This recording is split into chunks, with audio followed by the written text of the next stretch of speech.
ये करीब मेरे को आज से 7-8 साल हो चुकी है ये सेवाएँ करते-करते श्री धाम वृंदावन में। ठाकुर जी की ही इच्छा थी कि हम इन सेवाओं को करें, तो जब से ही हम लोगों ने ये सेवा प्रारंभ की। संतों की सेवा करने का, किसी की सेवा करने का हो तो ना तो बदबू देकर देखी जाती है उसमें, ना कोई न वो घृणा देखी जाती है। ये भाव तो ब्रजवासी होने के नाते और यहाँ की भूमि में जन्म लिया तो भाव तो बचपन से ही है। आए हैं सो जाएंगे, राजा रंक फकीर। राधे राधे। मैं हूँ सौरभ। आजकल युवा अपने करियर को देखते हैं, लेकिन आज मैं आपको एक ऐसे ब्रजवासी से मिलवाने जा रहा हूँ जिसने अपना सारा जीवन दूसरों को समर्पित कर दिया है। हमारे साथ ब्रजवासी हैं, आइए इनसे बात करते हैं। राधे राधे। राधे राधे। दिनेश जी, आप करते क्या हैं, पहले तो ये बताइए। मैं कुछ नहीं, ठाकुर जी की सेवा में जो साधु संत ये सारा जो कि प्रभु आश्रय श्री धाम वृंदावन में रहते हैं, और बहुत से लोग ऐसे हैं जो कि अपने माता पिता बूढ़े होने पर उनको श्री धाम वृंदावन में छोड़ जाते हैं।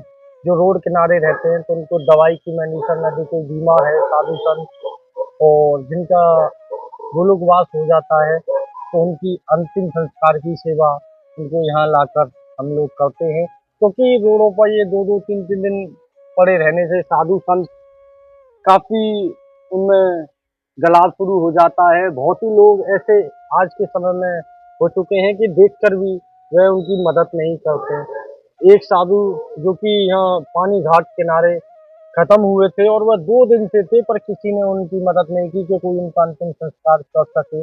जब से ठाकुर जी की यही कामना लेकर हम लोगों ने ये सेवा शुरू की, जिसके बाद में जो भी साधु संत कोई भी गरीब परिवार से है जिसकी क्षमता नहीं है तो उन सबका अंतिम संस्कार हम अपने वाहन द्वारा यहाँ लाकर विधि विधान के साथ उनका अंतिम संस्कार। आजकल का जीवन लोग बाग अपनों से दूर भागते हैं, लेकिन आप दूसरों को अपना समझकर उनका अंतिम संस्कार करते हैं। ये भाव पहली बार कब आया था?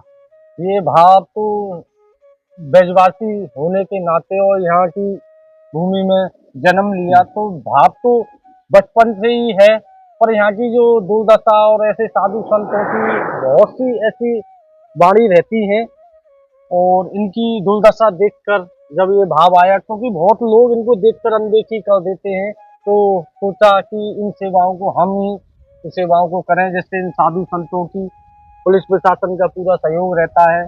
और आने वाले समय में बहुत लोगों ने इस चीज़ के लिए हम लोगों को धमकाया भी था कि ये सेवा आप ना करें और इनसे दूर रहें।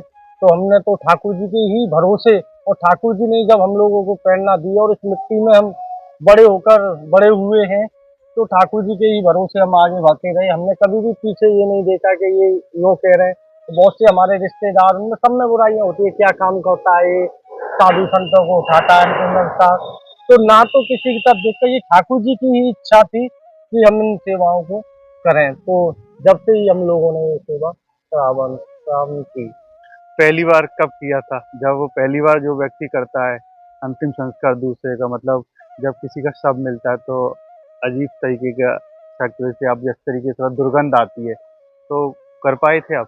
सबसे पहले जो एक पानी घाट पर सबसे पहले जो संत जी की थी, वो कुटिया में ही 3-4 दिन हो चुके थे, गल चुके थे, तो पुलिस प्रशासन की देख रेख में उनको लाया गया। ना तो कोई बदबू, जब भाव मन में संतों की सेवा करने का, किसी की सेवा करने का हो तो ना तो बदबू देकर देखी जाती है उसमें, ना कोई वो घृणा देखी जाती है। तो जब से ही हमने ये सेवा शुरू की है, ना तो किसी चीज़ की हमको घृणा लगती है, या कैसी भी हालत में वो साधु संत हो तो हम उनको लेकर यहाँ विधि विधान से उनका अंतिम। आपको कैसे पता चलता है कि वहाँ पर किसी का शव है, कोई उसका अंतिम संस्कार नहीं कर रहा है?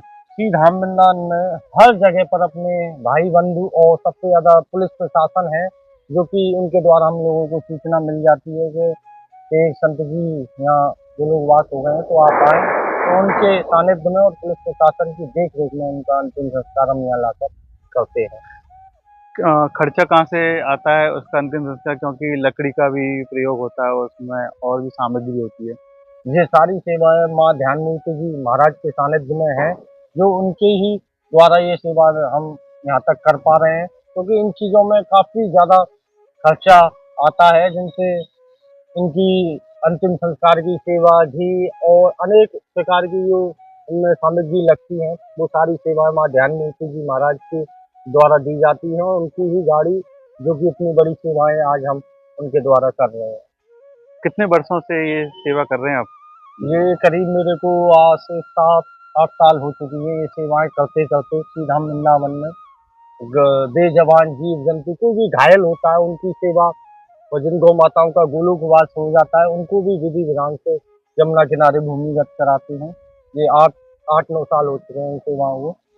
परिवार वाले और आपके रिश्तेदार आपको किस निगाह से देखते हैं सर? रिश्तेदार वगैरह में तो यही चर्चा होती है कि क्या ये काम कर रहा है, इसको और कोई काम नहीं मिला, कैसे साधु संतों को उठाता है। और घर परिवार, मेरे माता पिता, मेरे घर के माता पिता, बहन बंधु, वो सबसे ज्यादा खुश हैं कि इतनी अच्छी सेवाएं श्री राम वृंदावन में कर रहे हैं। तो बस हमें रिश्तेदारों उनको देखकर हमें ये सेवा नहीं करनी है, जब हमारे परिवार के खुश हैं और ये सेवाएं कर रहे हैं, और इसमें हमारा जो मन कर रहा है, जो ठाकुर जी करा रहे हैं वही सेवा हम कर रहे हैं, जिसमें हमें आनंद आता हो।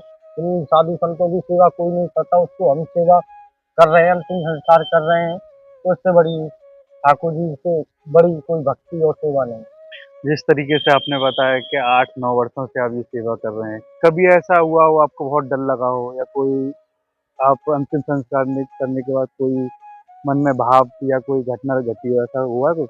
घटना तो खैर देखो, ये लावारिस हैं जो रोडों पर जिस हिसाब से मिलती हैं तो आत्मा भटकती हैं। कई बार हमारी गाड़ी में ऐसा महसूस होता है कि ये बैठे हुए हैं, तो इसकी इनों की नाम की आहुति हर महीने पूर्णिमा के दिन हम लोग देते हैं। क्यों इनका महसूस होता है गाड़ी में दिखना, लाइट जलना, जैसे हमारी मोक्ष वाहन खड़ी रहती है तो उनमें कई चमत्कार ये दिखाते हैं, तो इनको हर पूर्णिमा के दिन इनके नाम की आहुति दी जाती है, जिनसे इनकी आत्मा को शांति मिले। और हर 6 महीने में, हर महीने में इनको कुछ ना कुछ प्रसाद वितरण इनके नाम से परिक्रमा मार्ग में सभी साधु संतों के लिए किया जाता है। गाड़ी में क्या हुआ था? गाड़ी में मतलब महसूस होता है, कभी लाइट जलती है, जैसे गाड़ी को ले जाके हम खड़ी कर देते हैं तो कभी लाइट जलती है उसमें, कभी अंदर की लाइट जल जाती है, कभी गाड़ी मतलब चालू हो जाती है। जैसे हम लोग रात्रि में कहीं उसे लेके जाएंगे, बैठे रहेंगे, तो महसूस होता है कि हमारे साथ में कोई पीछे बैठा हुआ है। पानी पीने वाली भी घटना कुछ और बताइए। पानी जो कि ये भूखे प्यासे जिस हाल में मरते हैं, तो पानी कई बार इन लोगों को बोतल जैसे हम लोग गाड़ी में रख देते हैं, पानी हमारी मोक्ष वाहन में हमेशा पानी की बोतल रखी मिलेंगी 2-4, जो कि ये पानी सबसे ज्यादा पीते हैं, और कई बार पानी की बोतल खाली भी मिलती हैं। मतलब रखी हुई बोतल खाली मिलेंगी। और ऐसा भी मांगते भी हैं कभी पानी? हाँ, अपने आप महसूस कराते हैं कि ये जैसे चलते हुए कि पानी चाहिए, कई बार मतलब सामने बोल देते हैं, तो इनके लिए पानी की और जो इनकी वो रहती हैं तो उन सबकी व्यवस्था इनकी कर देते हैं हम। इसलिए हर दूसरे दिन तीसरे दिन पानी और जो भी सेवा इनकी होती है यहाँ आकर हम कर देते हैं, जिससे ये भटके नहीं और कोई। जिनका अंतिम संस्कार करते हैं उनके लिए सब करते हैं। हाँ हाँ, जिनका अंतिम संस्कार, और जैसे ये भटकते हैं, क्योंकि बहुत सी आत्मा ऐसी रहती हैं जो 2-2 दिन जिनको शांति नहीं मिलती है, तो वो परेशान नहीं करते हैं, केवल महसूस कराते हैं उनको। जैसे कोई भूखा है, कोई कहीं जाना, तो उनके जैसी श्रद्धा रहती है। पानी हमेशा हमारी उस मोक्ष वाहन में आपको मिलेगा, जिससे ये पीते रहते हैं। और यहाँ पे भी अब जो भी हम लाते हैं तो सबसे पहले पानी से नवाकर उनको बोतल पानी की पिला देते हैं, जिससे। बीच में कोरोना टाइम भी आया था, तो तब भी आपने सेवा की थी? कोरोना काल में तो सबसे ज्यादा हमने ये देखा कि कोरोना से कि बहुत लोग डर रहे थे। जहाँ लोग नहीं उन अंतिम संस्कार कर पा रहे थे, तो उन अंतिम संस्कारों को उन संत साधु संत जो भी वृद्ध थे जिनकी कोरोना काल में मौत हो रही थी, तो उन सबको हम अपना मानते हुए उनकी सेवा और यहाँ अंतिम संस्कार उनका किया कोरोना काल में।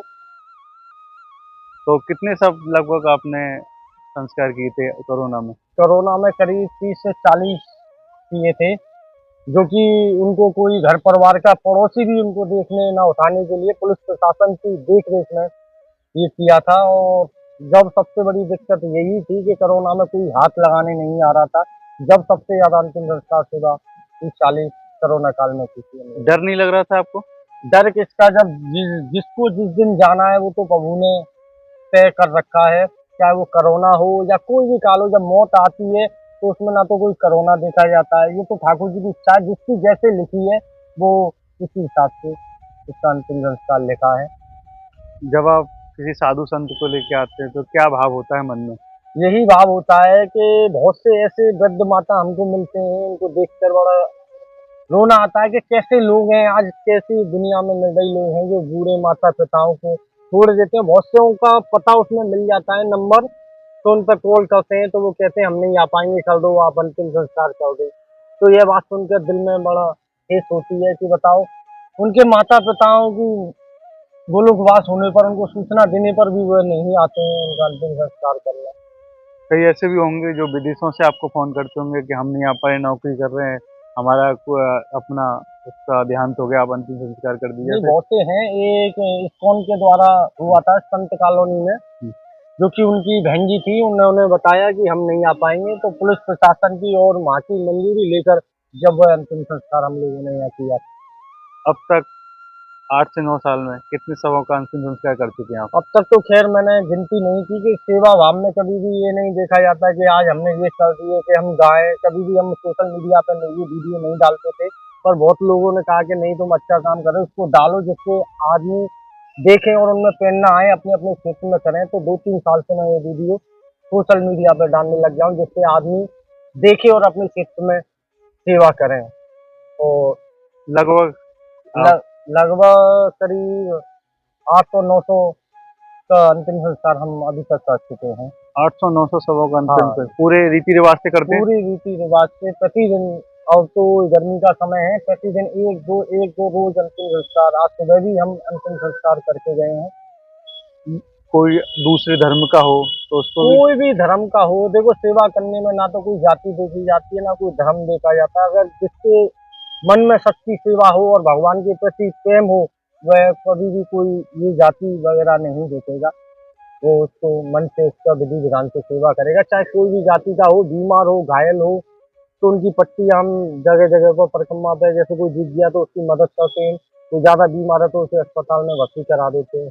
ऐसा भी हुआ है कोई दूसरे धर्म का व्यक्ति आपको मृत मिला, आपने अंतिम संस्कार किया हो?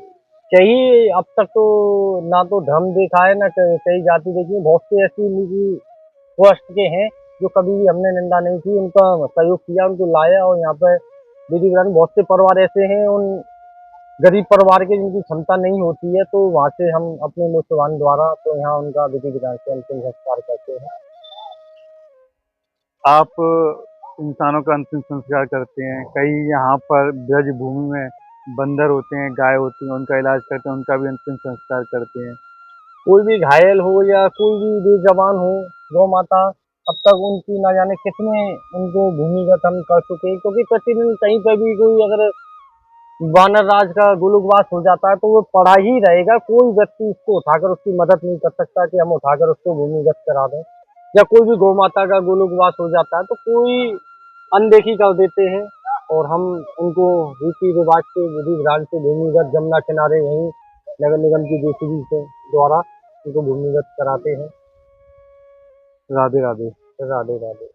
देखिए हम वृंदावन के शमशान घाट पर हैं और आप पीछे मेरे देखेंगे तो लिखा हुआ है, आए हैं सो जाएंगे राजा रंक फकीर। इस जगह कोई भी नहीं देखता, सिर्फ कोई राजा हो चाहे फकीर हो चाहे रंक हो, हर व्यक्ति को यहाँ पर आना है और आने के बाद इस मिट्टी में मिल जाना है, ठाकुर जी के पास जाना है। इसी भाव के साथ ये जो ब्रजवासी हैं यहाँ पर अंतिम संस्कार करते हैं, जिनका कोई नहीं होता उनको अपनाते हैं, बाकायदा पूरे रीति रिवाज से लेकर आते हैं, चाहे कैसी भी बॉडी हो, चाहे 2 दिन पुरानी हो चाहे 3 दिन पुरानी हो, लेकिन उनमें सब में इनमें भाव होता है कि वो ठाकुर जी के द्वारा ही भेजे गए हैं। और ऐसा भी कहा जाता है कि इस ब्रज भूमि में ठाकुर जी के बिना पत्ता भी नहीं हिलता, तो ठाकुर जी ने ही इनको प्रेरणा दी है। आज यहाँ पर लगभग 800 से 900 अंतिम संस्कार कर चुके हैं। राधे राधे।